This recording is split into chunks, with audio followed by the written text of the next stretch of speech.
Good morning, afternoon and evening to our entrepreneurs, mayors and supporting audience around the world.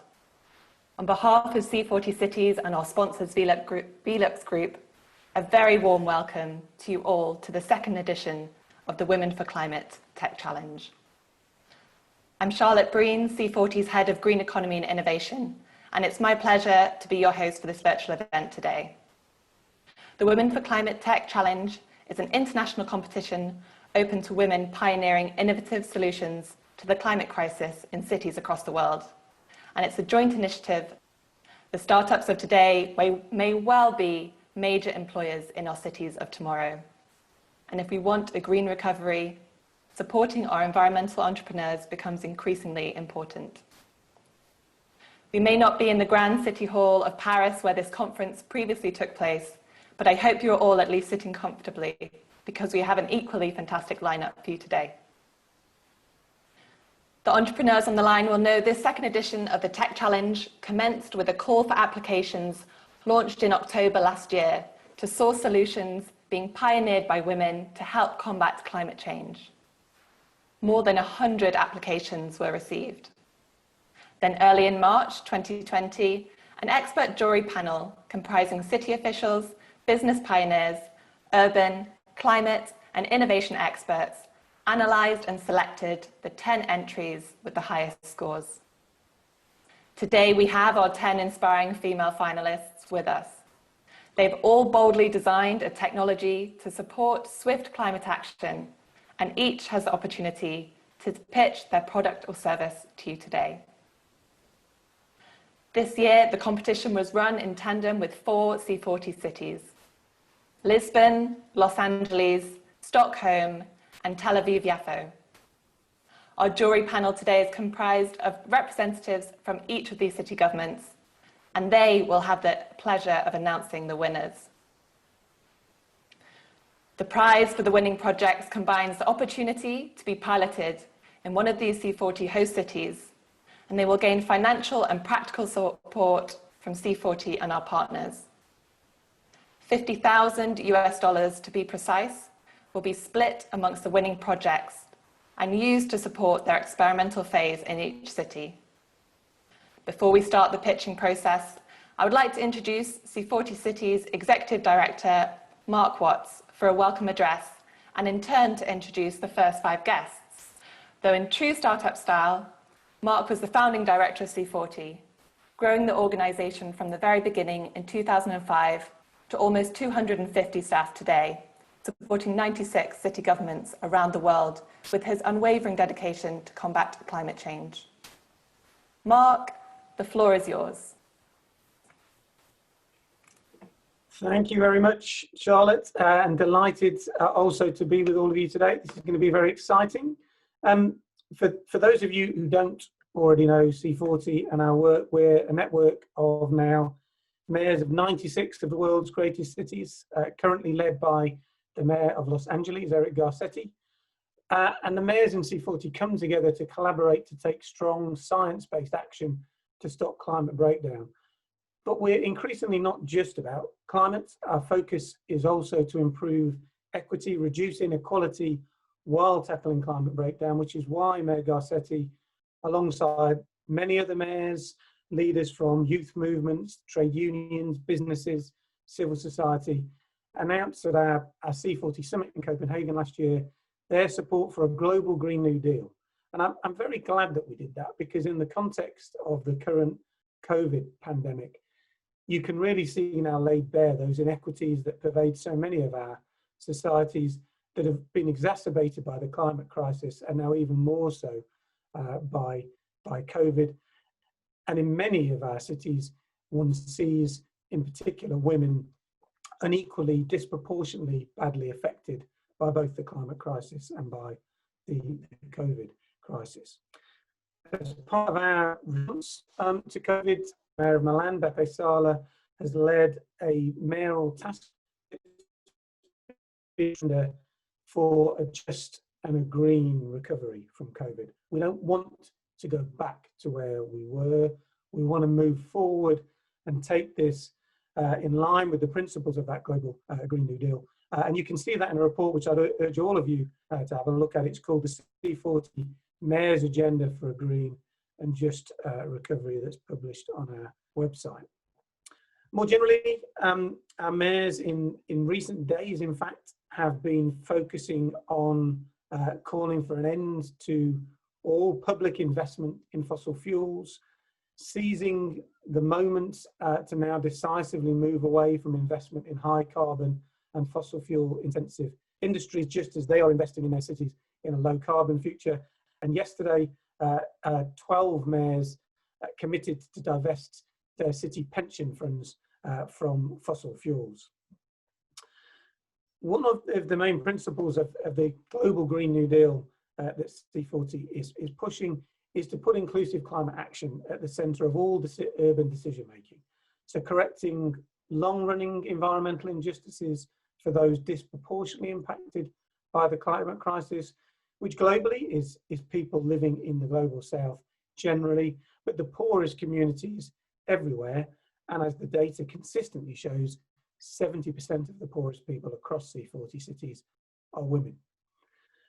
And we see this in other data. Although women constitute 50% of the labour market, if you look at the tech industry or in Silicon Valley, they're hugely outnumbered by their male counterparts, 5-1, which was why we were so keen to have this Women4Climate Tech challenge, because you can see women really showing tremendous entrepreneurship in the tech sector, but often at a disadvantage. Women receive on average 20% less funding than their male counterparts in the startups that they're leading.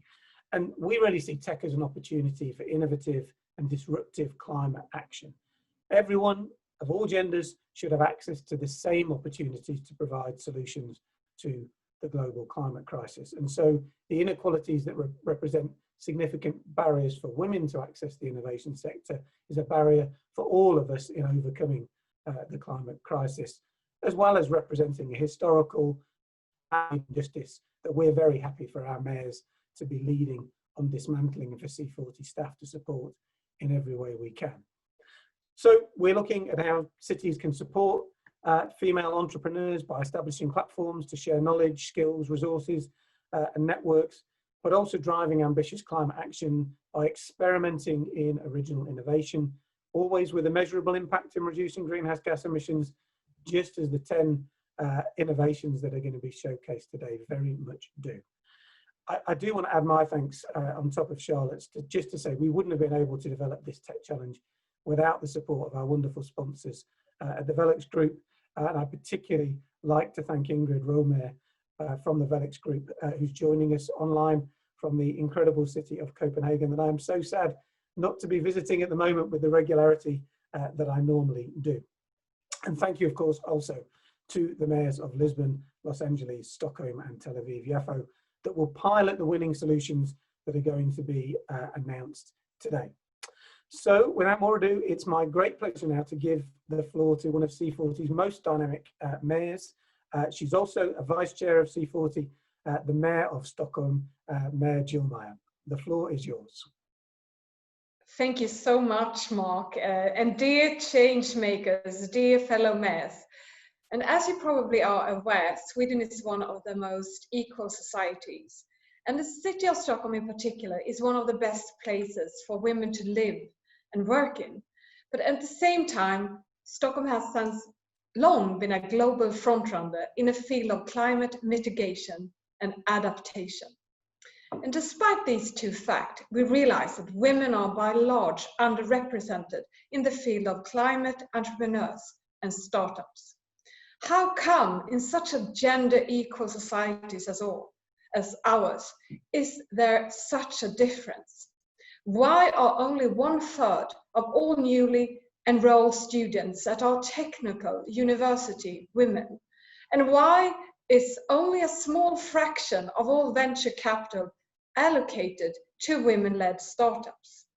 There are no easy answers to such complex questions, but one thing is sure. The lack of women entrepreneurs will affect the solutions that will be brought forward and will affect the success or not of our climate mitigation and adaptation measures. If we are to reach the Stockholm goal to be a fossil fuel-free and climate-positive city in 2040, this is a challenge we have to address. Even if there's no simple answer to why, no quick fix, there are things we can and should do right, a way to alter this imbalance. One thing we're doing in Stockholm is to try to change the perception of our citizen who can be an entrepreneur, a coder, or who can run a startup.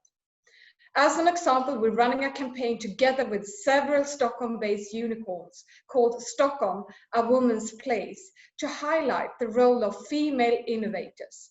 We also arrange Europe's largest hackathon here in the City Hall, actually, for women during the Stockholm Tech Fest. Therefore, we are very pleased to take part in the Women4Climate Tech Challenge, together with the cities of Tel Aviv, Los Angeles, and Lisbon. Through it, we want together to boost the collaboration between us and female entrepreneurs, to create inclusive climate action, and also to show female role models for the generations to come. I therefore want to end by thanking you, dear finalists, for all the great work you and your team have done. We are amazed by your creativity, knowledge, and grit you have shown during this tech challenge. And I just want to recommend also, if you haven't read Women4Climate report presented at the C40 website, I can recommend it because there you can see that you really need to boost women around the world if you want to solve the climate challenge. And I want to end by just give a quote from this fantastic report. And it's saying, as we look to address the greatest challenge of mankind has ever faced, we do so with one of the greatest possible resources, womankind. Thank you so much for all your work and good luck during this final and for your coming work. Thank you, Medjoma. And that was a wonderful quote to end on. And thanks so much for plugging what I agree is a really great report, the C40 Women4Climate report. We're now going to move to a mayor who has been running a really successful Women4Climate mentorship program in their city, in Lima. And so I'm delighted to hand over to Mayor Jorge Munoz. Mayor, the floor is yours. Muy buenos días con todos. Es un gusto. Good morning, everyone. It's a pleasure to address to you from Lima.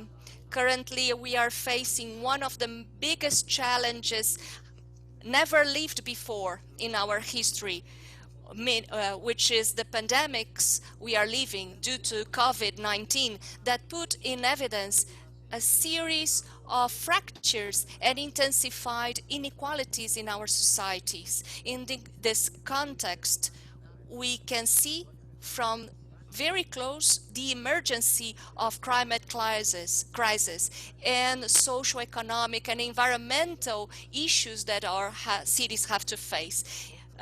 In this crisis, women are in a position of high vulnerability. Due to the negative effects of climate change, they have new challenges that include personal safety, accessibility, mobility, and housing, among other issues. In addition, they are excluded from decision-making processes and in the formulation of policies, plans, and programs, although they represent half of the world population. Nevertheless, this context offers a singular moment to reconstruct, rebuild collectively, and rethink the cities for the future. In face of that, innovation inspired in cities is essential to lead to solutions and reduce greenhouse effect gases locally. And women are those who have a major role to respond to that. They are source of local knowledge and they have a community leadership.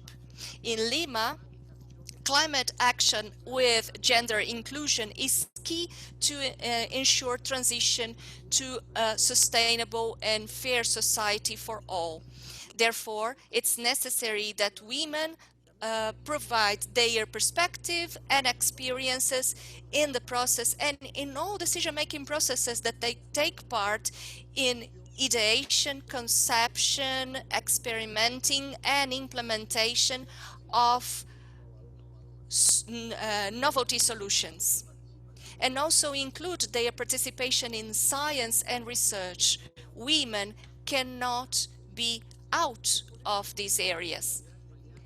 And from the city of Lima, we launched this year our first edition of the mentorship program, Lima Women4Climate. This is to bet in empowering women in face of the challenge of climate change for our society. The 10 apprentices in the program are a representation of our commitment to create spaces where women can receive support to develop and implement proposals that expedite climate action with aims to build a sustainable Lima for tomorrow, the Lima we all dream of. This is the moment to act. And with your support, I know that we will achieve this objective of having a prosperous city, resilient city, and above all, inclusive city. To the finalists today, I wish you the best and may you have a lot of success.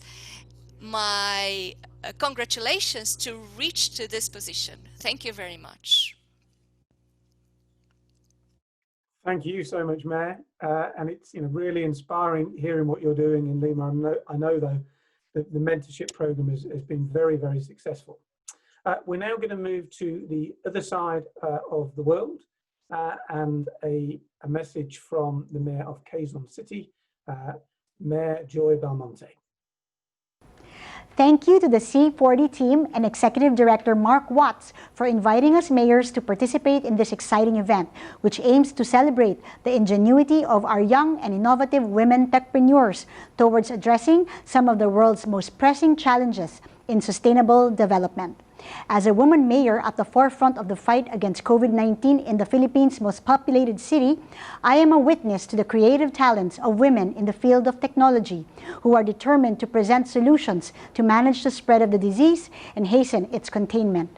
One of the mobile applications we in our city are currently looking into to aid our efforts is an app that views contact tracing from the perspective of a mother looking after her family. Truly an example of a woman finding solutions to a problem and championing change also from a perspective of women. As a city hard hit by the pandemic on the road to recovery, our goal now is to build vital foundations not only in adjusting to the new normal, but also in inspiring for a better normal through ambitious actions on climate change and environmental sustainability, while also ensuring that our most vulnerable sectors have access to the resources and social justice. It is wonderful to know that an increasing number of women today are at the forefront of the much-needed revolution of ideas to find lasting and democratic solutions to the most important issues that affect humankind, like access to clean water, better air quality, food security for all, the war against plastic and waste, pollution of all kinds, and controlling greenhouse gas emissions, as exemplified by our outstanding finalists in today's event. We are truly grateful for your commitment to a better future for all of us. Quezon City is also doing its part to fight for gender equality and women empowerment. We have a gender and development code that highlights the need for gender equitable treatment and the reinforcement of women and girls' rights in the development initiatives of the city. With this code as our anchor, we recognize the importance of women in governance, leadership, and city building. We continue to empower women leaders from the grassroots to amplify women's voices and provide adequate opportunities to active participation, especially in resolving community-specific concerns.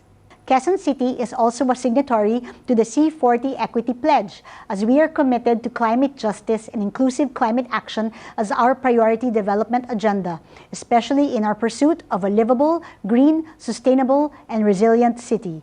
To my fellow mayors, the jury, and the finalists, let us continue to inspire one another and work together as a community of empowered women who advocate for and champion the ideals of equality, justice, democracy, human rights, and a more beautiful world for future generations.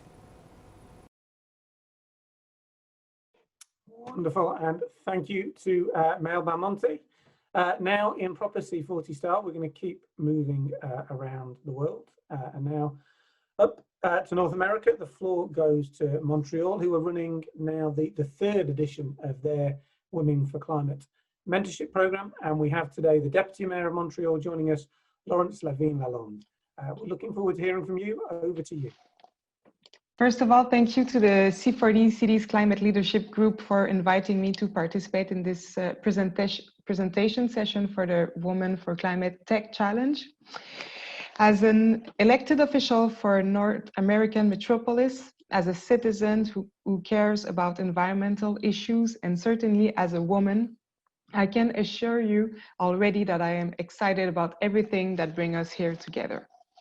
The global health crisis we are currently experiencing reveals how much we need each other. It has shown us how we must tap into what is best in us, our intelligence, creativity, generosity, in order to overcome challenges. It is a lesson that is more valuable than ever as we face climate change and its global impact. Faced with this situation, it's not news to say that everyone's commitment to environment is one of the utmost importance. Cities in particular are directly affected by the consequences of climate change and sustainable development issues. But we are also testing laboratories from which solutions will emerge, because cities are fertile ground for innovation. In addition to the commitment of cities to the environment, the commitment of businesses is just as necessary as is that of the population, the youth, and especially that of young women entrepreneurs like you. More than ever, green innovation must be encouraged and promoted. It is one of the logical responses to the environmental, social, and economic crisis we are going through. However, for innovation to flourish, we need to provide the right conditions for it to emerge.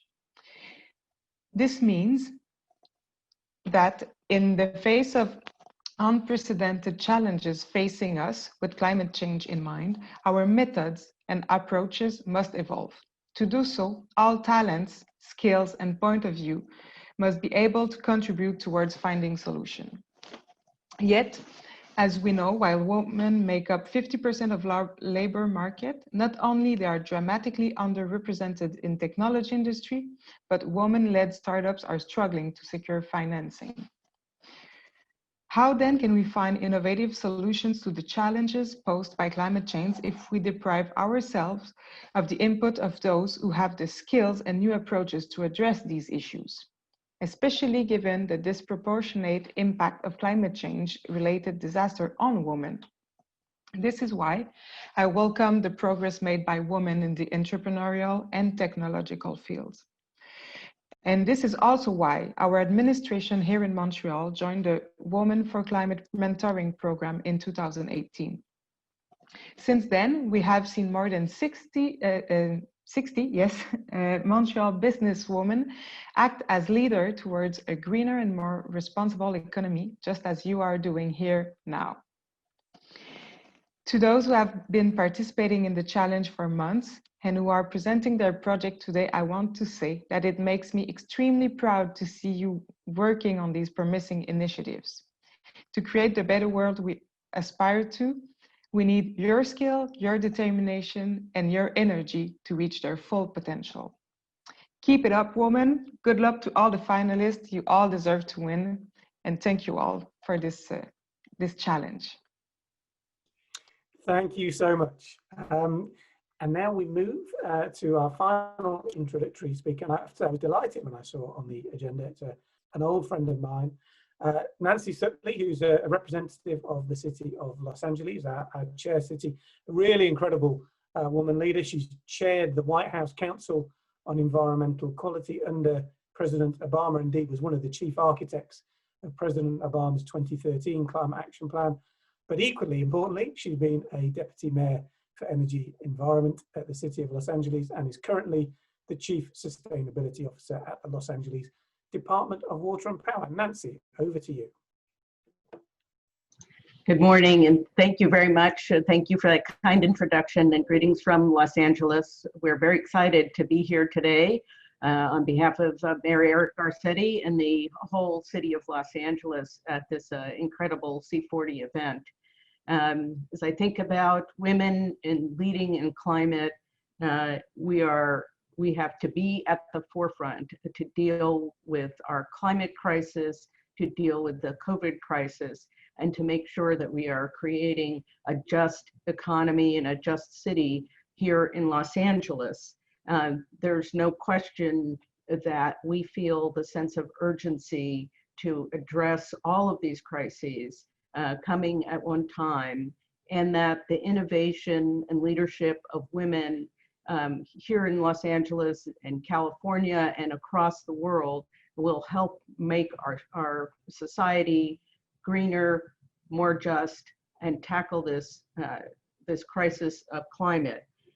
Under the leadership of Mayor Eric Garcetti, under LA's Green New Deal, we are using all of our talents, the innovation and spirit of our talented workforce in the city, across our city, and throughout the country to tackle climate change. We are growing our economy, greening our economy, and creating a more just economy. Cities, of course, are places of innovation, and here in Los Angeles, we have seen that work in tackling our environmental crises. LA has a reputation for being smog-choked and full of concrete and freeways, but we are creating a different vision of Los Angeles, where the skies are cleaner, where you can get around without a car, where our electricity grid is getting cleaner and cleaner to make our buildings cleaner and our economy cleaner. And we're also creating a new economy, a new green economy. We have started a clean tech incubator to help startups to make sure that Los Angeles is taking advantage of all the incredible talent here, the engineering talent, the entrepreneurial talent, the organizing talent to address the crisis of the climate crisis and to ensure that our recovery from COVID is green. So we're really excited to be a part of this, really excited to hear from the finalists, and really excited to move forward with the pilot and to celebrate the successes of women, not just here in Los Angeles, but all across the world. Thank you. Thank you so much, Nancy, and indeed, thank you to all of our introductory speakers. We can all now sit back and enjoy the pitch session, and I will hand back to our host, Charlotte Breen. Charlotte, over to you. Thank you very much, Mark, Nancy, and indeed all of our C40 mayors for supporting this initiative and setting the scene. Before I introduce the panel and commence the pitching, we have one more agenda item to share with you. Dr. Ayana Johnson, after spending over a decade working on fishing and tourism communities in Central America, studying the coral reef and marine life, she has founded a think tank for the future of coastal cities. Let's switch to her video to hear more.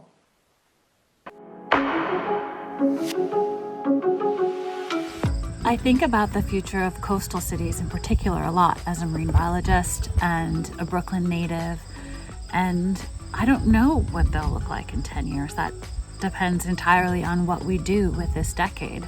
They will be either extremely vulnerable to the impacts of climate change, from sea level rise to heat waves to floods, or we will have found a new way to live in harmony with the rest of nature, a way to innovate the way we live in cities. When I think of technology and climate, I actually don't think about solar panels or electric cars. The first technology that comes to mind for me is photosynthesis. I think we very often don't think about nature as front and center in climate solutions, but it is.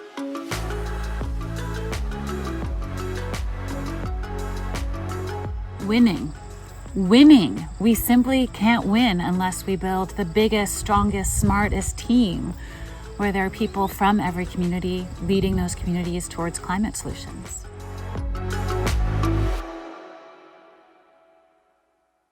Thank you, Dr. Ayana. Let's take inspiration from her pragmatic and positive approach to working together as a community to find solutions.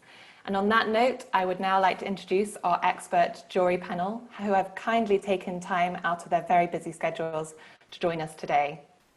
From Latin America, we have Ms. Luz Medina, Director of International Relations at the City of Bogota, and Ms. Jimena Giraldo from the Environment Department of the City of Lima. Representing the City of Lisbon, Ms. Maria Rodrigues, Director of Lisbon Innova, the Energy and Environment Agency. From the City of Los Angeles, the Deputy Chief Sustainability Officer, Ms. Dominique Hargreaves. And the City of Stockholm, Ms. Katarina Löhre, Vice Mayor for Environment and Climate. Over to the City of Tel Aviv-Yafo, Deputy Mayor for the Environmental Protection and Sustainability, Mr. Reuven Ladiansky. So, with our jury ready, the time has now arrived to commence the pitch sessions. And taking the solutions in alphabetical order, our first finalist from Bogota, Colombia, is Ms. Johanna Sanabria, with her solution, Agua Urbana.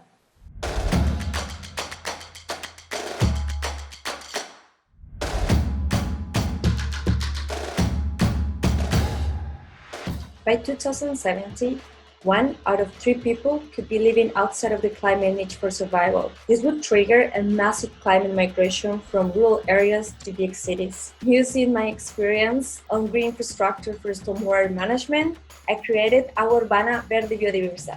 It is a digital planning tool like no other because it helps planners to design better adapted neighborhoods to climate change by first visually simulating the green solutions and their benefits, and second, by including the citizen needs and desires as an input for decision making. I'm asking you to help me develop this tool and join me in building the future of our cities. Thank you. And now if Ms. Lutz and Johanna can both switch on their video and unmute, I'd like to pass the microphone for the question from the City of Bogota. Muchas gracias, Johanna, por su presentación. La gestión del agua es fundamental. Thank you, Joanna, for your presentation. Water management is key for urban planning. What is the difference and how reliable is your solution and what criteria were used to evaluate it? Well, this very moment, the solution is in development process. The validation will be a next step in the process of this concert, Women4Climate. This moment, there is no platform summarizing all the benefits of the solution, but as it is, all the solution for rainfall management that allow the authorities to have a clear image in the level of planning, in a neighborhood scale, to define how these solutions for rainfall management can answer the needs of the neighborhood and the needs of the city. So there is a link between two. And what Agua Urbana, there is no link so far, and Agua Urbana establishes this link. This is the rainfall, these are the problems, these are the solutions. Simulating scenarios that I can generate for my project in the neighborhood level. If a city decides to go with it, what type of regulations and licenses are needed for the implementation of your solution? It has to be established in the regulations of master plan, a minimum management of rainfall in each project. So it has to be included in the legal framework that a percentage of rainfall is worked in the scale of project. This would be a minimal to start to implement the solution with rainfall.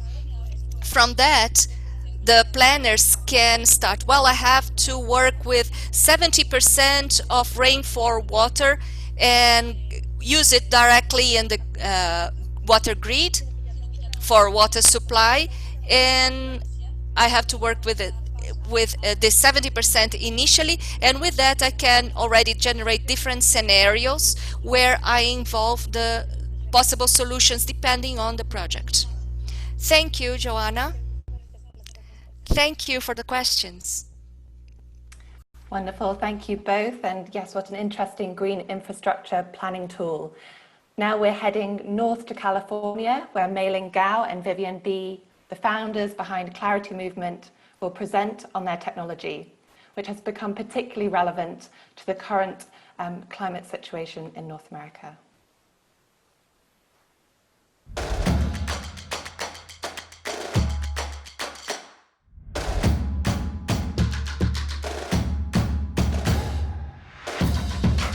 California is in a state of emergency. Wildfires are burning through the state, and people in as far as Texas are breathing in toxic fumes. Hi, my name is Vivian B. And I'm Mei-Ling Gao. At Clarity Movement, we provide real-time, actionable air quality data to cities to protect health during extreme pollution events like wildfires and smog. We want to work with you to install Clarity monitors inside and outside public buildings to collect real-time air quality data. And using these more localized real-time data, we want to help you improve the city's understanding of indoor air quality, improve public health recommendations, and also help optimize decision-making and emergency response during these events. This could be optimizing building controls to minimize air pollution indoors while also achieving energy efficiency goals, or deciding if a school should close or install HEPA filters. At Clarity, we believe that everyone deserves to breathe clean air. So join us as we help make cities healthier and more sustainable for everyone. Thank you very much for that second pitch video. And now I hand the microphone to Miss Dominique Hargreaves from the City of LA, the Deputy Chief Sustainability Officer, for 2 questions. Thank you so much for the pitch. I think it's particularly relevant as a solution these days where we're battling COVID and some of the worst air quality we've had in 35 years. So my question is, in the pitch, you mentioned the opportunity to use these monitors for rapid response for extreme pollution events like we have right now with the fires. So the question is, where is the collected data fed into, and how accessible is it for city decision makers? Great, thank you so much, Dominique, for that question. So the data are uploaded from our devices to the cloud via cellular network, and the city decision makers or even the public can access it through 2 portals. One is a secure portal, which is our dashboard. City, decision makers can log in, view the real-time data, also invite other users to be able to view and manage the network. We also have an open map, which some of our partners in California and around the world are using to publicly share that information if the city would like with the public. For example, working with some schools in California, and these systems are currently using via open map with parents and other decision makers in public.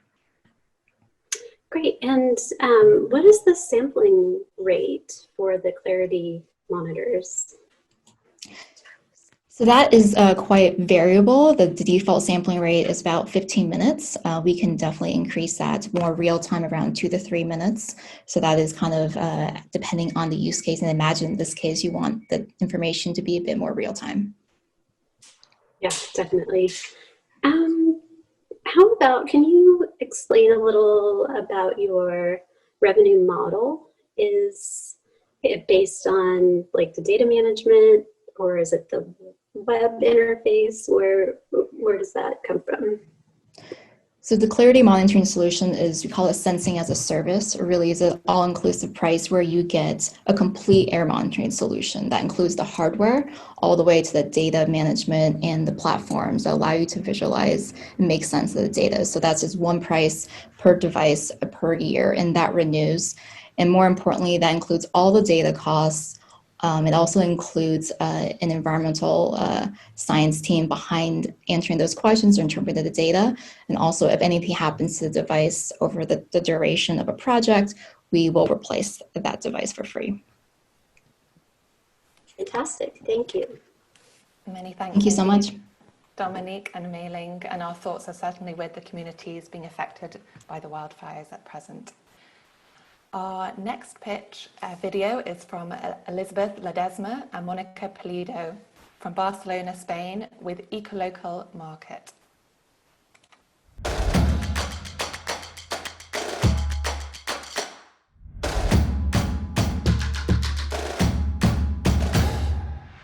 ¿Habéis pensado que durante la pandemia, mientras el comercio electrónico iba en aumento exponencialmente, teníamos noticias de productores agroecológicos que tenían que tirar su producción por falta de distribución? El problema no era la disponibilidad. Ha salido a la luz la fragilidad de nuestro sistema de distribución de alimentos. Somos dependientes de productos que viajan miles de kilómetros antes de llegar a nuestro hogar. Es necesario actuar y tomar medidas para mejorar la infraestructura logística de última milla. La buena noticia es que tenemos una solución.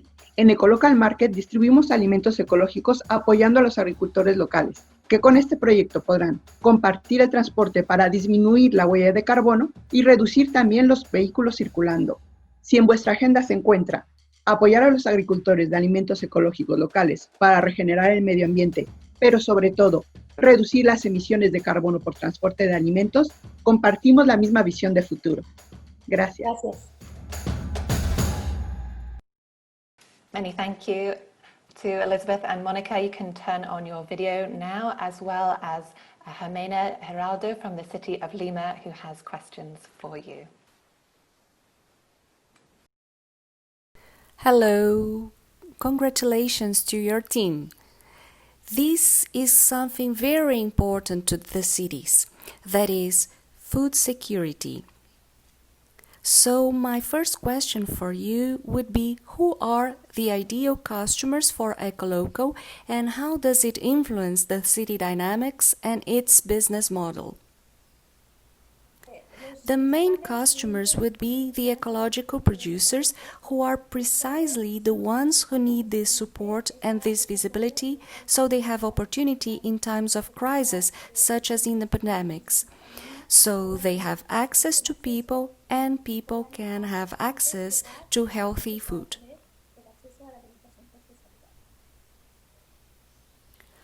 My second question is, how do you see the evolution of the market for the products you offer, and who are the main competitors in the world of distribution of low carbon footprint food? Well, I will tell you a story. In the moment of the pandemics, many ecological producers found themselves without their main markets, that is, schools and restaurants were closed. So what we did, our solution was already in operation for a year, so we grouped orders decreasing carbon footprint and delivering and organizing a food network alternative to the existing one. Now, when the lockdown finished, what we realized is that conventional companies are increasingly going green. But the products they bring are coming from far away, so they are not local. Therefore, they do not support local market. Definitely, we have a lot of competitors, and this is exactly why we need your support, so we can give more tools to local producers. Thank you. Many thanks to Jimena and the team at Ecolocal Market. So 3 wonderful finalist teams have now pitched their innovative solutions. And before we continue with our 4th, I'd like to introduce somebody who's been passionate about nature and biodiversity since she was a child, turning this into her profession as an agricultural engineer. I'm delighted to introduce live the co-founder of Urban Canopé and winner from last year's Tech Challenge, Elodie Grimoire. Urban Canopy is an autonomous and connected digital structure, and you will see an image go up on your screens in just a moment, which significantly helps to accelerate the greening of our city at ground level, facades and rooftops, wherever trees are unable to grow. So bonjour Elodie, I understand. Hi Charlotte, thank you so much. You're very welcome. I understand you're at a pivotal moment in your experimentation in the city of Paris. Please tell us more about why greening cities is so important. Yeah, so today to refresh city and face climate change, everyone knows it, everyone says it, plants are the best natural refreshment system. But it's not that easy for 3 reasons. We need space, we need water, and we need low carbon solution. So our innovation responds to these issues by developing green and autonomous urban furnitures wherever trees cannot be planted. So I won the C40 Tech Challenge last year with a dream to cover the city with plants. And thanks to that, 5 green canopies were installed 9 months ago in front of the National Library of France. So since 1 year, 65 canopies have been deployed, including 25 out of France, like Riyadh, Melbourne, and Casablanca. Fantastic. It's great to hear about your scaling up work too. Can you give us some insights about your future plans for Urban Canopy now that you're a year on? Yeah, so we are already working on new green models, so for roof and facades of building. And today we have a production workshop, and in 1 year we have increased staff numbers from 4 to 16. So as we had imagined, the solution canopy is now scalable and quickly deployable in cities. So for those who listen to me, if you are a C40 city, contact me, I can help you. So last but not least, I wish you good luck, girls, and I wish you the same success. So thank you, Women4Climate, and thank you, C40. Thank you, Elodie. It's really wonderful to hear your news a year on, and we certainly wish you continued success. You remain part of the Women4Climate network. Now on to our next finalist, Cristina Moto Capiteo and Rosario Sommer are going to pitch Generosa all the way from Lisbon.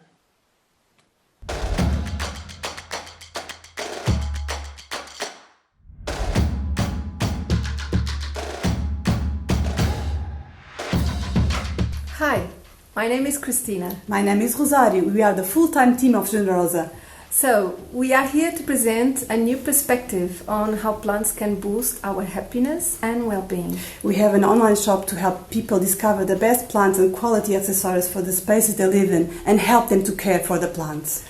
To do this, we are building an innovative buying experience and an interactive plant care helpline. We are agronomist engineers and we love people. And we love plants. And we are creating a community of plant lovers. So here we are. See you. Bye. Thank you so much. I think I need to check out your website for a few tips for the plants of my own here.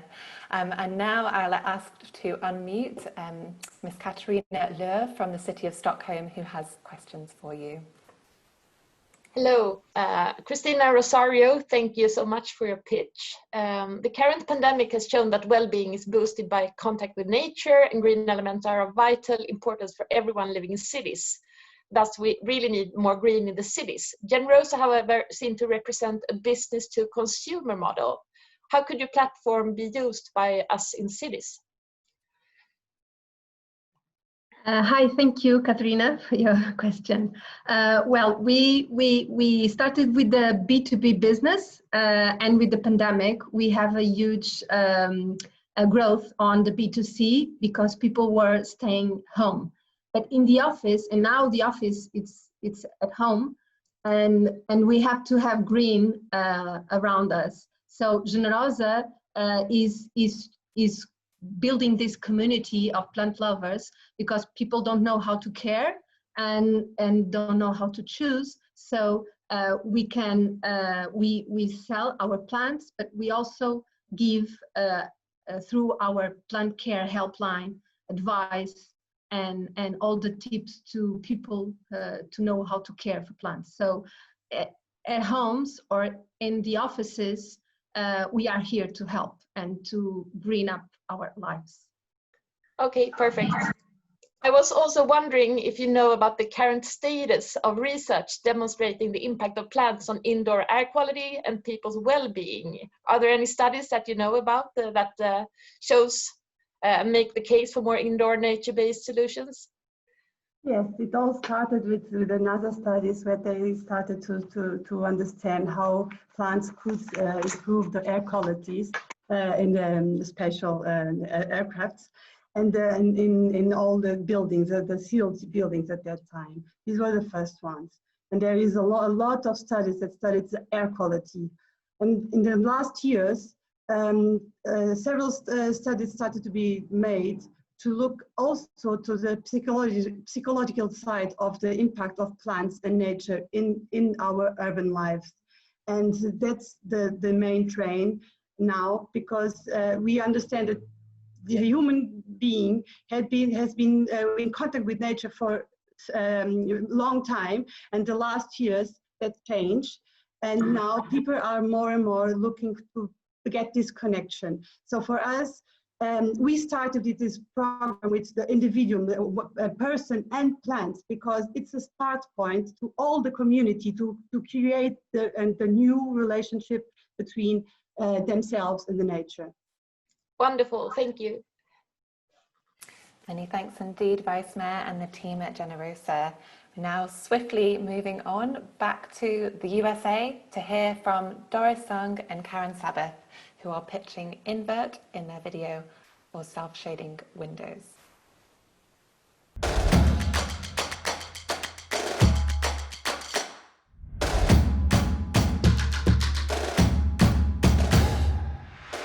Invert is a disruptive innovation for the built environment. I'm Doris Sung, and I invented this unique self-shading window system that takes no energy to save energy. Invert uses a smart material inside a sealed window cavity to block heat from entering the building, reducing energy demand by 25%. Unlike competitor window shading products, Invert is biophilic, letting building users connect to nature. Having an outside view delivers measurably higher mental function. Invert also allows daylighting and full color spectrum through the window, even when the shading is active. This maximizes human wellness and increases employee productivity. Our Invert self-shading window system works in new construction and retrofits and reduces energy use, costs, and greenhouse gas emissions by 25%. We urge you to select it for piloting in your city. Wonderful. Many thanks to Doris and Karen for putting together that video, a very aesthetic solution to shading. I now ask the Miss Maria Rodriguez from the city of Lisbon to unmute and pose her questions. Hi everyone. Hi Karen. Hi Doris. Thank you so much for your pitch. It's very niche solution. I'm really enthusiastic about it. I have some questions, some doubts around it. One is how long does it take to install your solution, and what about maintenance? What is required to maintain the solution, and what's the budget that you have thinking about of this maintenance system? Doris, can you address that? Yeah, I can answer. It's actually fairly quick turnaround. As soon as we get the measurements, the exact measurements of the window that is needed, we could probably turn around within about 4 to 5 weeks. That's a pretty simple question. The other question you had is about maintenance. Maintenance actually is quite easy. Because our system is actually inside the cavity of a standard double glazed window system, it's sealed from the outside. It doesn't gather any kind of dust or dirt or any type. So it can stay clean and maintenance free virtually forever. So the maintenance is ultimately just standard cleaning windows type of maintenance. So your solution can be applicable to existing buildings? If so, Can you tell me how do you measure impact in different types of buildings, different types of windows? Can you elaborate a little bit on that? Yes, our solution can work in new buildings or in retrofits because it uses the same kind of framing system for standard windows, which makes it very applicable everywhere. And importantly, our solution can combat climate change immediately because it reduces greenhouse gas emissions from the day it's installed. And for a typical 12-story building, this would reduce greenhouse gas emissions by 369 metric tons of carbon dioxide every year. So if you're looking for a solution to reduce greenhouse gas emissions, invert is the answer. Thank you so much. Thank you. Many thanks, ladies, for that Q&A. And we're going to keep up the pace on to our 6th out of 10 finalists. Coming up next is a video from Anai Green from Tel Aviv-Yafo with Lumi Weave. Let's watch her pitch.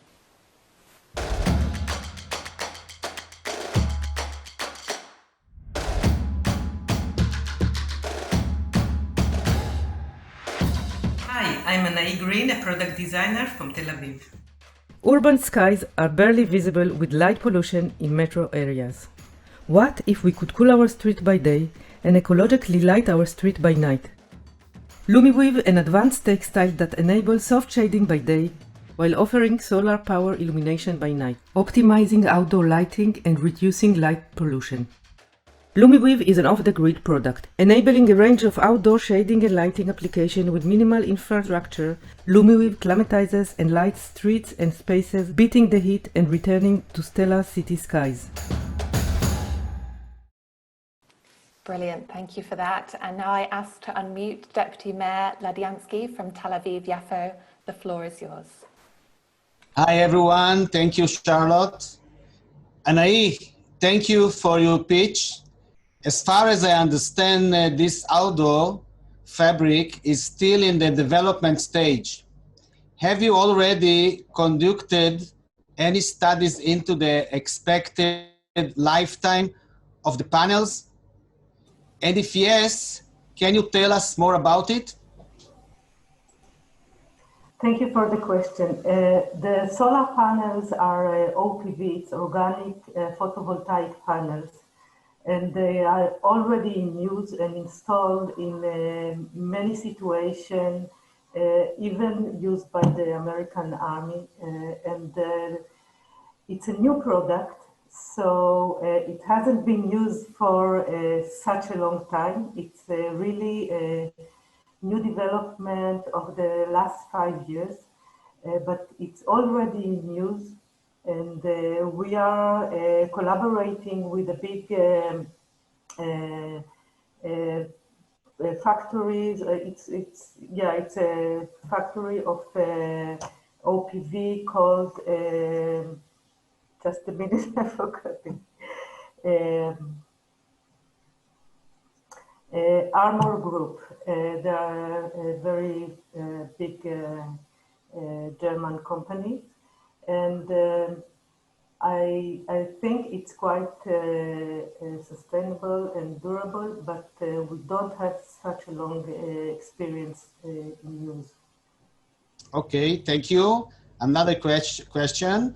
LumiWave seems, of course, more adapted of cities exposed to sun, which is not something we lack in Tel Aviv. Could your solution be piloted in cities with less sun exposure, considering a potential scale up in other cities? Will there be a need for adaptation of the fabric or the structure?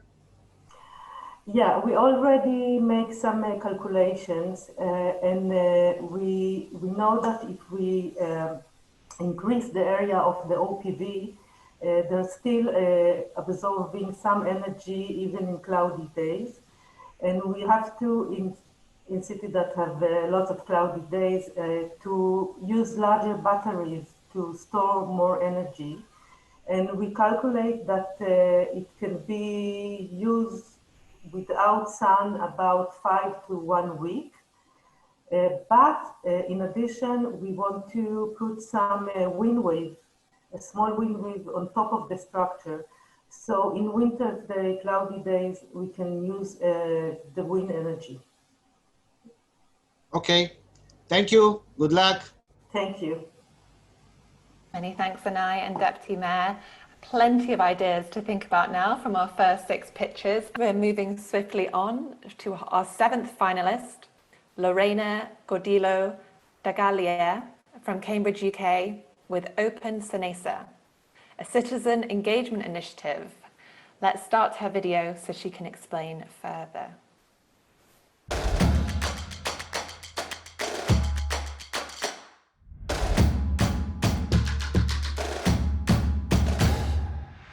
Do you know where are the pollution hotspots in your city?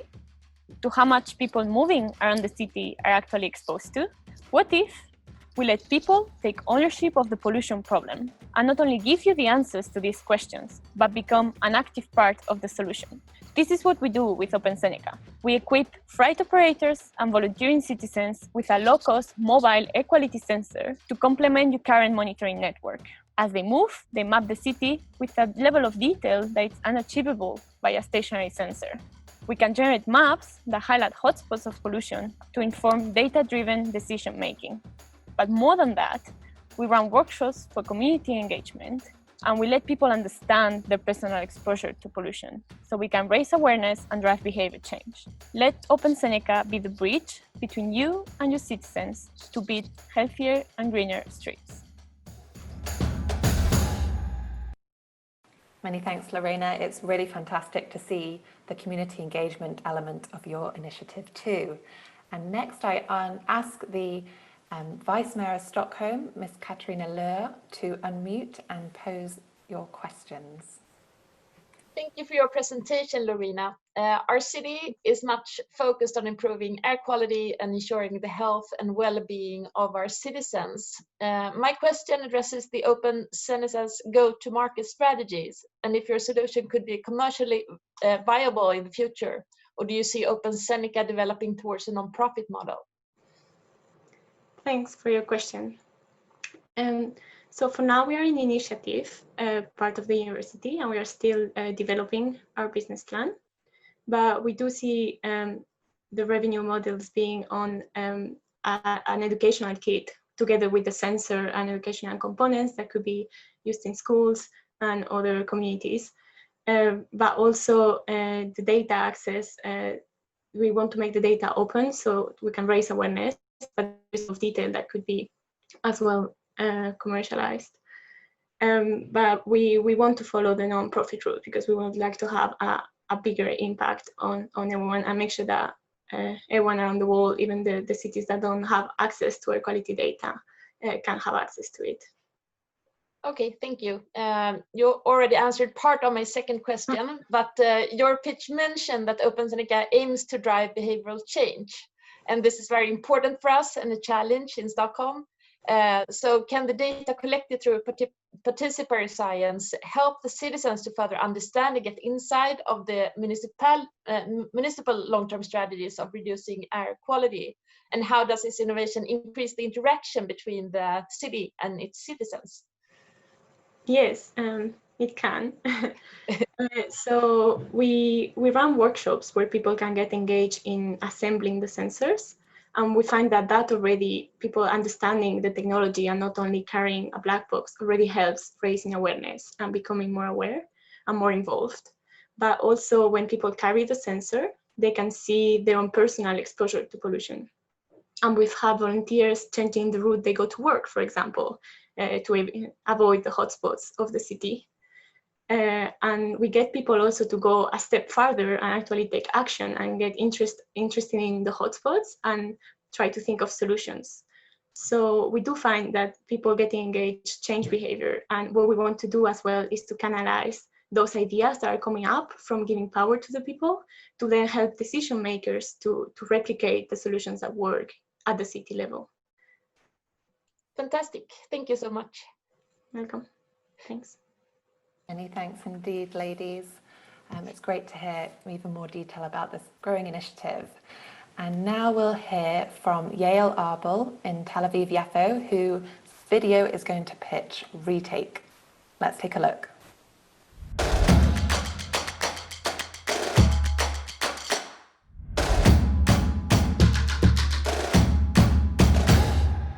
Isn't it great living in the city? Everything we want is just an app away. But with food delivery and pickup trending upwards, we're creating more disposable packaging than ever before. In Tel Aviv alone, more than 6 tons of single-use food packaging is disposed of every day. Knowing that this trend has barely reached its potential, it's critical we find sustainable solutions. Retake is here to do exactly that. We are a nonprofit initiative that aims to eliminate the need for single-use plastic by forming better habits, starting with our easy-to-use app. The app maps out all participating restaurants that offer Retake's reusable containers for pickup and delivery purposes with incentives. With our full circle solution, customers will enjoy guilt-free meals, restaurants save on packaging, and our cities will reduce garbage volumes while helping the environment. By enabling Retake's technological solution, we can make a real difference. Thank you. Many thanks indeed, Yael. It's really good to see solutions that will deal with the increase in takeout eating that's taken place due to the pandemic. So the person that will be asking questions to you is Maria Rodriguez from the city of Lisbon. Thank you so much, Yael, for your great pitch. I suppose that your business should be one of the most impacted with this situation of COVID-19, namely because in this reuse recycle space, a lot of businesses have been impacted. So how do you perceive that the lockdown and new regulations impacted Retake? And how have you tried to address this unprecedented situation? Yeah, well, so thank you. Definitely a good question. Lots has changed over the past, ever since I applied for this competition. We already pivoted. We changed our model a little bit because we started off by trying to enable people to use their own reusable containers for pickup. That's not an option anymore. And currently what our pilot app is enabling is for our key restaurants that are design partner restaurants that we work with to provide reusable containers for users, for our customers to pick up and return. And the sanitation part is a lot more important now. And we're definitely taking care of that. And we're making sure to comply with all the required changes. And the partner restaurants that we work with currently, they're what we call establishments. They are affected, but not too affected. They're still very much interested and they really want to see this change and they really want to be part of it. So to them, it's okay. They want to keep going as is. Of course, we imagine and we're sure that we can achieve a lot more and gain a bigger scale once the pandemic is behind us. Great. Well, I assume that your solution to be viable and attractive, your app needs to secure a critical mass of users, both in terms of the number of restaurants and customers. Have you defined this critical number of users, and what is your strategy to do this, to achieve this? Yeah, okay. So for us, we found it to be, for example, in Tel Aviv, we have more than 60,000 deliveries every day. Of course, in addition to deliveries, there are pickups, and we'd like to address, even for our break even, for ROI positive, we need to reach about 15% of those deliveries every day, which means about 1,000 active users, and that will not only bring us to ROI positive after returning all the initial investment, but it will also help us in achieving 200,000 kilograms of carbon footprint reduction yearly. And that is one of our missions here, in addition to, of course, not needing to be fundraising all the time. Okay, thank you so much. Thank you so much, Yael. Welcome, thank you. Many thanks, Yael and Maria. And so our next finalist has an initiative called Fourth State of Matter.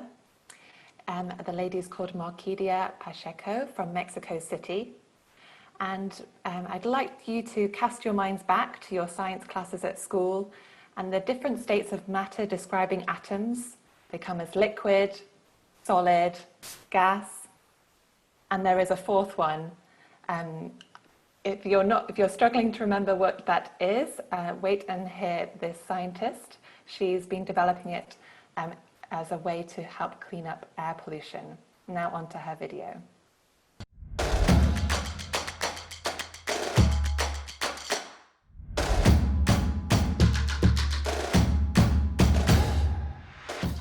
An image has been touched the soul of my beloved son. It was a starving polar bear balancing on a small piece of ice, and I seem to be asking for help. It's due to the impact of this image and of the countless events generated by climate change, the reason why I'm here, overcoming my shyness and my fear, gratefully standing up in front of you. If science is applied following ethical principles, science could become poetry. Now, imagine a vase between your hands containing stars and polar light dancing together. So, my proposal is to apply this powerful dance with plasma device to treat toxic gases to attenuate climate change. We can now create a watershed by supporting green technologies in order to finally recover the peace on the ice of our polar bear. Many thanks indeed, Malkidia, for sharing this promising scientific discovery. And I hand over to Dominique from the city of Los Angeles to ask questions. Thank you very much. This was a really interesting pitch. My question is how plasma technology can be applied to detect viruses like COVID-19. Can it do this?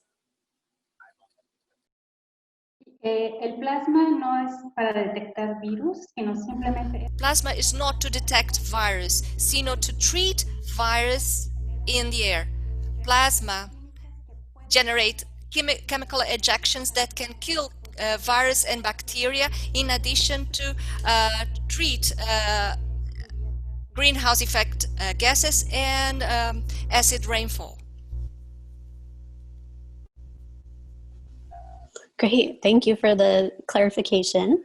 It seems like the plasma solution you're developing is still in the research and development phase.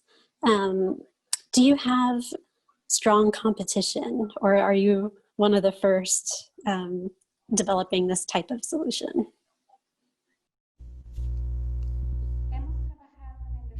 We have been working in the development of plasma device for more than 10 years, and we could carry out many modifications that allowed the plasma technology to be a cleaning technology, decreasing the energy necessary to make it work. We are now using 10 to 50 watts, which is watts that is good for environment and treating greenhouse effect gases and also acid rain precursors. And the idea is to putting these plasma devices in metro, subways, or trains. And the idea to put these plasma devices is cleaning the pollution in metros, for instance. A very interesting piece of data or data of this device is that, considering just the trains in the world, we have currently 22 billion passengers. This is 3 times the world population. All this contamination, pollution generated in metro trains costs to global economy around $5 billion or $5 trillion. And this is a burden for health system. And we can impact, if this plasma device can impact even just 1 million people, we have a savings of $500 million. Wow, that's really incredible. Thank you. Many thanks indeed, ladies. It's wonderful to hear, Markidia, your 10 years of research plus is really coming to fruition. And now we move on to our 10th finalist, I believe, but not least, Natalia Mikhailova from Toronto, Canada, with her video pitching Weave Air.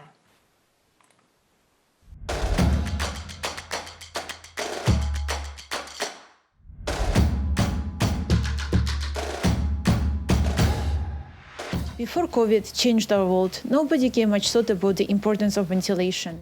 And yet, without well-performing systems, cities waste energy, people get sick, and productivity slows down. I spent over 10 years as an engineer developing new sensor solutions. I discovered that over 75% of ventilation systems have serious problems. At Weaver, we solved this massive problem. Our solution tracks over 20 different factors at 95% accuracy, including safety hazards, infection risks, crowding, and energy inefficiency. Predictive software enables faster decisions and automated control systems that are able to mitigate the risks, save energy, and help cities achieve their zero carbon goals. We have a team with over 20 years of industry experience, 16 awards across 4 continents, and pilots with major transportation system operators in Asia and Europe. We look forward to bringing Weaver to your city. Please join us because every breath counts. Thank you for that pitch video, Natalia, and another story of a decade of perseverance to help combat climate change with a new solution. And now I bring on, from the city of Tel Aviv, Mr. Ladiansky to ask the questions. Hi again, Natalia, thank you for your pitch. Your solution seems to be quite advanced and has been piloted in many different countries. I was wondering who you frequent local partners are and how do you collaborate with them when implementing the solution? Yes, thank you, Ravin. That's a great question. In fact, we have been lucky enough to have a lot of partners and supporters throughout the world. The types of partners we work with is including organizations who are helping provide advice to the cities. Like, for example, in Korea, we are partnered with SR Post, which provides city mayor a database of advice on how they can modify their city infrastructure and other types of resources to more effectively achieve greatest return of investment for their interventions. Actually, in Israel, we also are partnered or are providing support with Mass Challenge Israel, which we are very thankful for. And also in North America, we have partners across different sectors, for example, building and architecture companies and building maintenance companies. So we are very lucky to have these great supporters in Asia, Europe, as well as in North America. Okay, the COVID-19 has showcased the importance of indoor air quality monitoring, and your pitch mentioned predictive softwares to enable faster decision. Do you also offer support that goes beyond the technology to the transport or building managers to find corrective solutions? I mean, do you also provide advice and good practice? Yes, exactly. As an engineer, I spend a lot of time in technology space developing new sensors, new algorithms. But what I discovered is that we really need to take actions using this data, and data by itself is not enough. And that's why from the beginning on, our core was to integrate our data with different types of solutions that we can implement. For example, we can help cities to better address the COVID situation by helping monitor the both and not just air quality, not just of infection, but also the occupancy of spaces. Both, there is particles, for example, has been shown if there is under certain condition, they can spread the virus.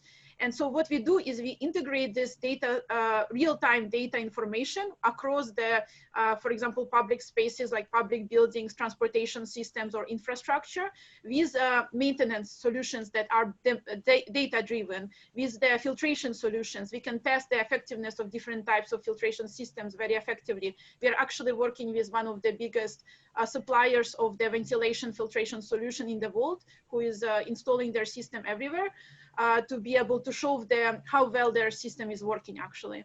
And so our vision is to have this data-driven insights and faster actions, predictive actions, so that organizations are not left behind. They're actually, can predict and prevent problems within their cities. And we do it by combining this powerful data sets for the ventilation system, for the occupancy, the human metrics, as well as the air quality metrics.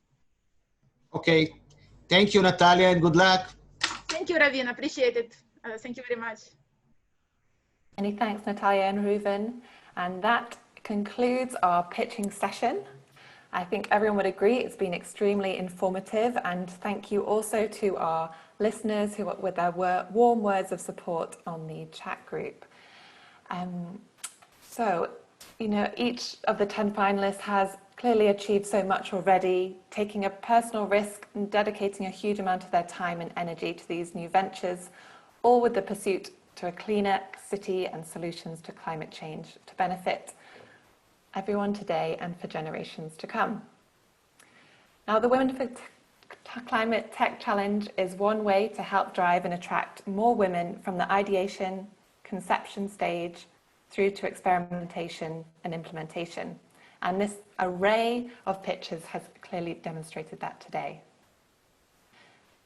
This initiative aims also to inspire a great number of young women to choose careers in the STEM sectors, science, technology, engineering, and mathematics, and to develop climate-focused solutions to drive the sustainable agenda in C40 cities. The jury have stepped out of this call to deliberate, so while we await their final decision on who the 2020 winners will be, we have our next inspirational video for you. This time from Ina Braverman, winner of last year's challenge. Ina is a technology entrepreneur and the co-founder of EcoWave Power, which she is now pioneering in the port of Tel Aviv-Yafo. EcoPower is a grid-connected wave energy solution. Let's hear more from her.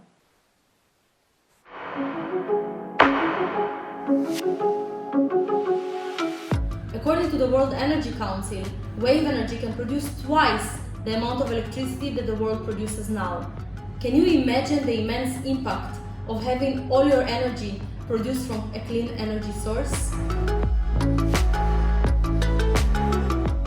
In 10 years' time, I believe that coastal cities all over the world will implement wave energy as a significant part of the renewable energy mix. We're currently in advanced construction of our first grid-connected power station here in Jaffa Port in Tel Aviv, Israel, as part of the award that I won last year in the C40, in the Women4Climate competition.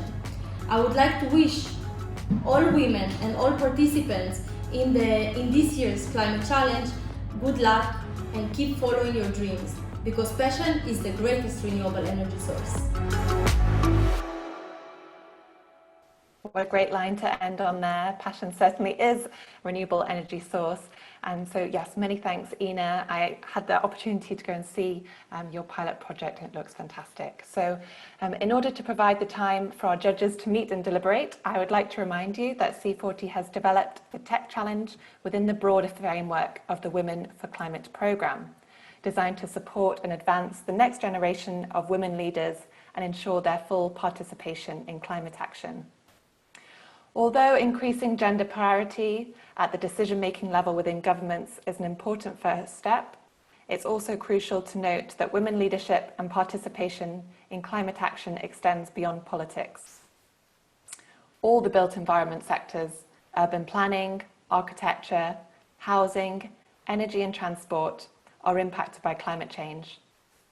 And unfortunately, as within the political sphere, women are underrepresented in leadership across these sectors.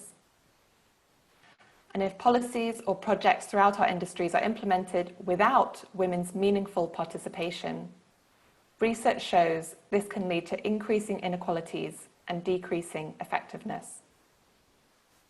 The Women4Climate programme, supported also by the L'Oréal Group, develops knowledge and capacity building of cities on gender-inclusive climate action. It empowers women-led innovations contributing to the development and implementation of solutions in cities to meet 1.5 degrees Celsius target under the Paris Agreement. At the core of the initiative is a mentorship programme previously mentioned that the C40 team are developing alongside our municipalities, where women are matched with committed city leaders to advance their climate projects. There are currently mentorship programs active in 17 C40 cities, supporting hundreds of women. And I'm sure this Women4Climate mentorship community are following the event today to support our Tech Challenge finalists. So coupled with this mentorship program, the Tech Challenge, this international contest, allows C40 to support women in a specific sector, technology, where opportunities for innovation and disruptive climate action, but yet again, to develop a green and just recovery. Local and global climate solutions should bring all types of knowledge and every perspective to the table, and must be diverse in all respects. Now, we couldn't come together today without the support of the Women4Climate Tech Challenge sponsor, VELUX Group. And on this note, I would like to introduce, from VELUX Group, the Vice President of Global Communications, Public Affairs and Sustainability, Ingrid Romert. Ingrid also participated in the selection of the finalist projects in March and knows all these innovations very well. So connecting from Copenhagen, Ingrid, the floor is yours. Thank you very much, Charlotte. And dear change makers, we in the VELUX Group extremely proud to have sponsored this second round of the Women4Climate Tech Challenge, because we believe that diversity creates a better innovation process and a better end product. And we strongly believe that women should play a crucial role. And personally, as a woman, having spent most of my career working in quite male-dominated sectors like defense, energy, building sector, politics, I know it can be hard and difficult to stand up and bring a good idea forward. So that's why this challenge is so important, because it helps to break down some of the barriers that women meet so they can come forward and demonstrate their innovations. And this challenge also functions as an eye-opener and an inspiration to cities and companies, and helps to think out of the box and paves the way for them to work in partnerships to address climate issues. Because it's through partnerships that we can achieve more and faster for the benefit of all of us. There is a reason why the UN Sustainable Development Goal number 17 is around partnerships. It is the glue of the other 16 Sustainable Development Goals, or the method, if you like, that will drive us towards a more sustainable world. We believe that by bringing female innovators and climate-conscious cities together, this can lead to more successful partnerships for sustainable solutions. And with more and more people moving to cities, it's great to see innovative ideas to improve urban environments, make cities more sustainable, and create healthier buildings. Because unfortunately, we spend up to 90% of our time indoors. So it is increasingly important that buildings are healthy and sustainable, and I believe the COVID-19 pandemic has stressed that. And talking about partnerships, earlier this month, we in the VELUX Group announced a 20-year-long partnership with WWF, Worldwide Fund for Nature. It will enable the VELUX Group to become lifetime carbon neutral. And through forest, climate and nature projects all over the world, we will capture our historical CO2 emissions all the way back to when we were founded in 1941. In total, 5.6 million tons CO2. But in order to reduce our future emissions in line with the 1.5 degree scenario from the Paris Agreement, we will need substantive innovation within our production, our procurement, not least our product development over the next 10 years. And here, we also as a company want to see more women as part of our innovation processes in the future. And to make this happen, we have set specific targets for female leadership within our company. Because by giving a helping hand to women and their ideas to create a sustainable future, we get a more balanced approach to society's climate issues that would otherwise be possible with only men driving innovation. So, with our sponsorship of this challenge, we wish to encourage more cities and companies to support innovation across genders, borders, nationalities, industries, and technologies. And I wish the winners of this challenge and all the other participants the very best of luck with their innovations. I hope they will inspire and motivate more women to come forward with their ideas. And then finally, I can promise on behalf of us in the VELUX Group that we will continue to find ways to support diversity within innovation. Thank you, it's been a pleasure. Many thanks indeed, Ingrid, for your kind words and leadership within the VELUX Group. And now, the news we've all been waiting for. Who will be the winners of the second edition Women4Climate Tech Challenge? Please get ready with your virtual drum roll. I would like to bring to the stage, or shall I say screen, Miss Dominique Hargreaves, Deputy Chief Sustainability Officer, back on camera to announce the winner. First one. Thank you so much. Los Angeles is thrilled to announce that we have selected Clarity. We are so excited to work together and to really harness this data about air quality, both indoors and outdoors. And we just know that this is going to help us so much to move sustainability forward for our public buildings. So thank you and congratulations, Clarity.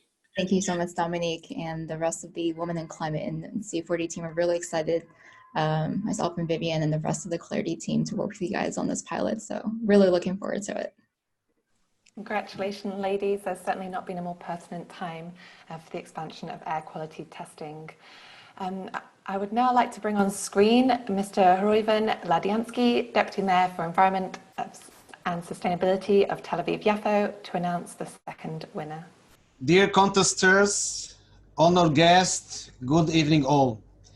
It's a great honor to be part of this important event.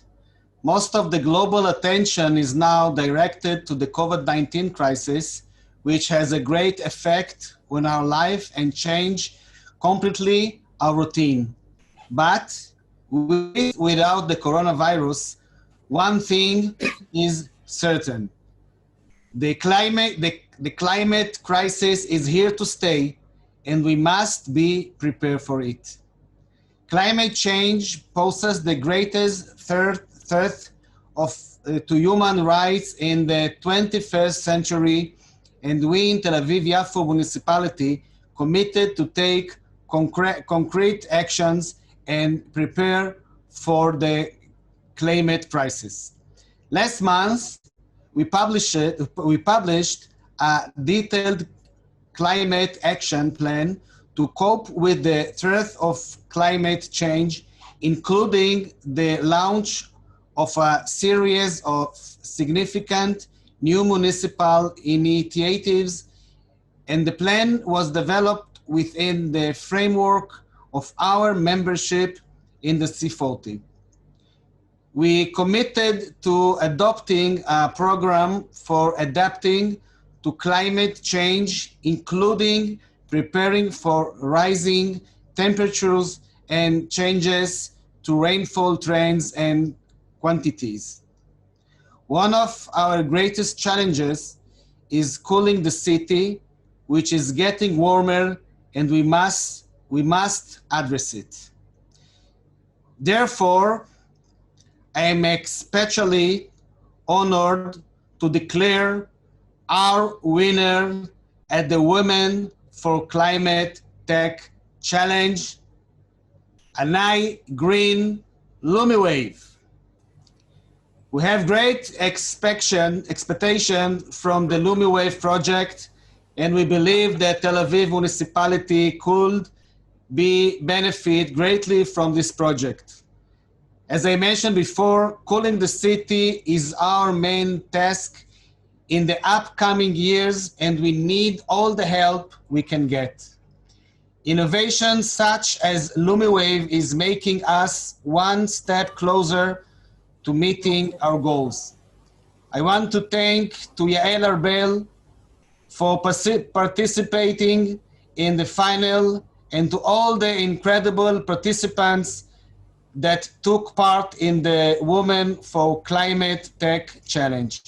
I must say, it was not an easy pick to make, and I'm certain that they will see many projects come to life in our city, Tel Aviv.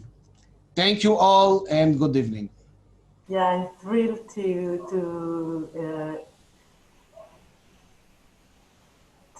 have the chance to make a pilot in Tel Aviv, and I'm sure it will be great. Thank you.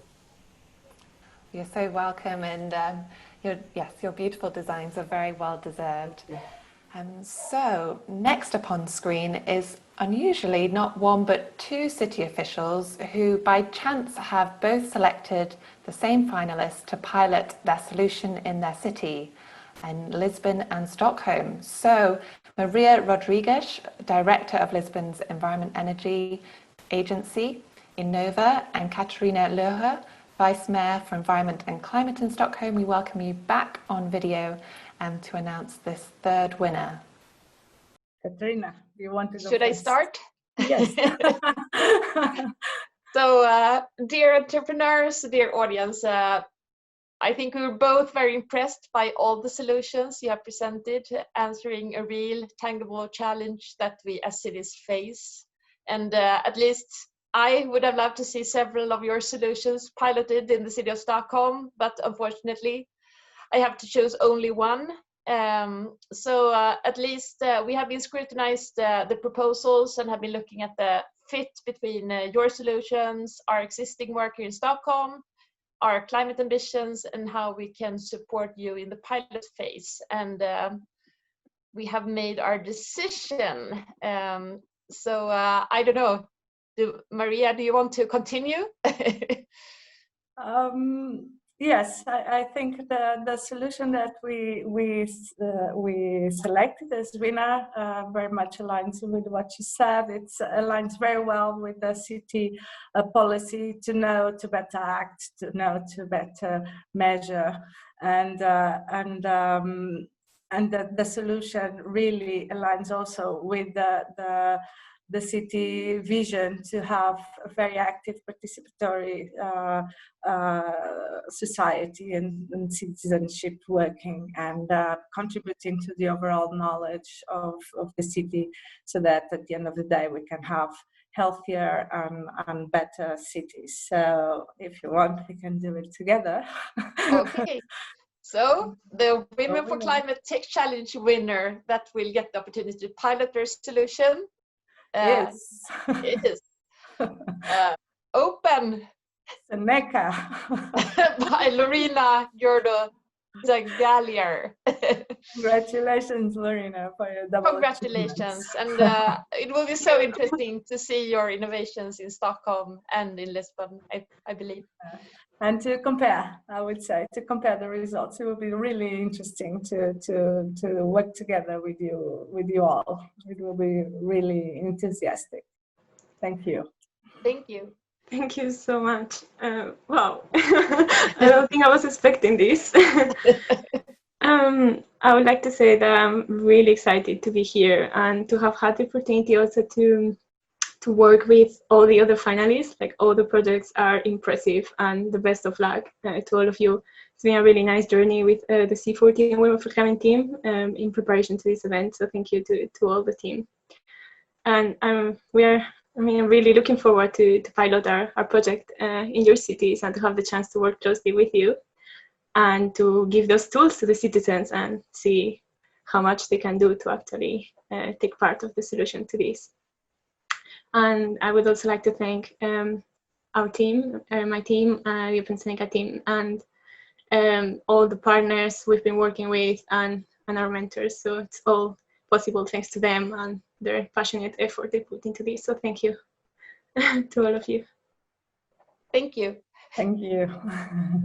Wonderful. Thank you, ladies. So many congratulations, Lorena, and all of our winners there. We really look forward to seeing them being brought to life in our C40 cities, helping to empower citizens, measure the air pollution, raise awareness of the types of pollutants, and engage the communities with the Open Seneca, the last one announced there. So there could not have been an easy decision for our judging panel to make, and we really truly wish that every one of you have the best of luck in the future with all that's in store.